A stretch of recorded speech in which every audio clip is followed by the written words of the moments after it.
Doctor Keshav Baliram, जिन्होंने RSS की स्थापना की, उन्होंने 1921 और 1930 में दो सत्याग्रहों में भाग लिया। उन्हें दोनों मौके पर जेल भेज दिया गया। बुद्धिजीवियों का एकजुट राष्ट्रीय स्वयंसेवक संघ की स्वतंत्रता संग्राम में भूमिका पर सवाल उठाता रहता है। उनका उद्देश्य इतिहास को छिपाना और यह दर्शाना है कि आरएसएस कभी भी स्वतंत्रता संग्राम में शामिल नहीं था।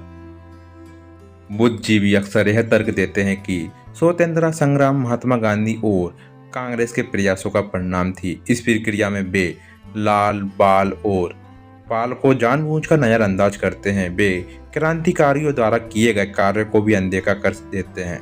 नेताजी सुभाष चंद्र बोस के महान प्रयासों के पहचानना वे जरूरी नहीं समझते। इस प्रक्रिया में ये बुद्धिजीवी उन सभी के साथ बड़ा अन्याय कर रहे हैं जिन्होंने स्वतंत्रता के लिए अपने जीवन का बलिदान दिया और अपनी सारी ऊर्जा समर्पित की। डॉक्टर केशव बलिराम, जिन्होंने आरएसएस की स्थापना की, उन्होंने 1921 और 1930 में दो सत्याग्रहों में भाग लिया। उन्हें दोनों मौके पर जेल भेज दिया गया।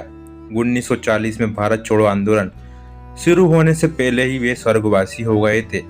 इसे उजागर करना इसलिए जरूरी है क्योंकि कुछ लोग यह मानने के लिए मजबूर किया जा रहा है कि कांग्रेस ही एकमात्र साधन थी जिन्होंने भारत को आज़ादी दिलाई।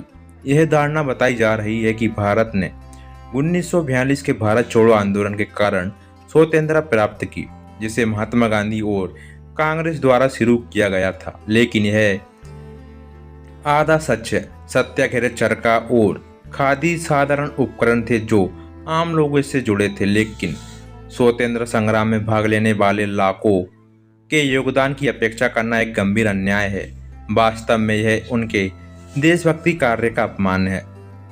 आरएसएस के संस्थापक डॉक्टर हेडगेवर का मामला लें। उनका जन्म 1889 में नागपुर में हुआ था, जिन्होंने 1904 और 5 में नागपुर में स्वतंत्रता संग्राम की चर्चा शुरू की। 1904 से पहले नागपुर के स्वतंत्रता संग्राम से कई खास संकेत नहीं देखे गए। दिलचस्प बात यह है कि 1897 में डॉक्टर हेडगेवर से जुड़ी एक घटना घटी जिसने डॉक्टर हेडगेवर की देशभक्ति की भावना को दर्शाया। याद रखें, जब यह घटना घटी तब डॉक्टर हेडगेवर केवल 8 साल के थे। 1897 में महारानी विक्टोरिया के हीरक जयंती समारोह के अवसर पर छात्रों को मिठाई बांटी जा रही थी। हालांकि 8 साल के बच्चे ने मिठाई लेने से इनकार कर दिया। वास्तव में उसने मिठाई के डिब्बे को कचरे में फेंक दिया। यह कार्य देशभक्ति की भावना और गुलामी की पिटती गुस्से का प्रतीक था। 1907 में ऋषि सरकेरू द्वारा सार्वजनिक स्थानों पर वंदे मातरम का जाप करना प्रतिबंध कर दिया गया। हालांकि केशव ने अपने नील सिटी और स्कूल में सरकारी निरीक्षण के सामने कक्षा में वंदे मातरम का जाप किया। परिणाम स्वरूप स्कूल प्रशासन ने केशव को उनके कार्य के लिए निष्कासित कर दिया। यह घटना भी डॉक्टर हेडगेवर की देशभक्ति की भावना को दर्शाता है। स्कूल की शिक्षा पूरी करने के बाद डॉक्टर ने चिकित्सा शिक्षा ग्रहण की। डॉक्टर शिक्षा पूरी करने के बाद केशव 1916 में नागपुर लौट आए। उस समय प्रचलन था कि पढ़े लिखे लोग शादी कर लेते थे, पारिवारिक जिम्मेदारियां निभाते थे और स्वतंत्रता संग्राम सहित अपनी सामाजिक जिम्मेदारी निभाते थे। सामान्य परिस्थिति में डॉक्टर हेडगेवर भी यह रास्ता चुन सकते थे, लेकिन उन्होंने ना तो चिकित्सा अभ्यास शुरू किया और ना ही शादी की। डॉक्टर हेडगेवर ने राष्ट्र निर्माण के लिए अपनी सारी क्षमताएं, योग्यताएं और ऊर्जा समर्पित कर दी। उन्होंने कभी अपने व्यक्तिगत जीवन के बारे में नहीं सोचा।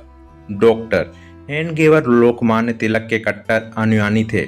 1920 में कांग्रेस का अधिवेशन नागपुर में हुआ। डॉक्टर हेडगेवर को डॉक्टर हल्टीकर के साथ सभी व्यवस्थाएं करने के लिए जिम्मेदारी दी गई। इसके लिए उन्होंने 1200 स्वयं सेवकों की भर्ती की थी। उस समय डॉक्टर हेडगेवर नागपुर कांग्रेस के संयुक्त सचिव थे।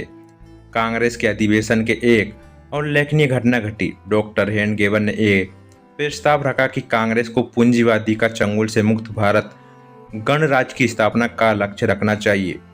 उन्होंने प्रस्ताव समिति के सामने पूर्ण स्वतंत्रता पर जोर दिया। हालांकि उनके प्रस्ताव को समिति में नजरअंदाज कर दिया गया। उत्सुकता की बात यह है कि 9 साल बाद लाहौर अधिवेशन में कांग्रेस ने यही प्रस्ताव अपनाया।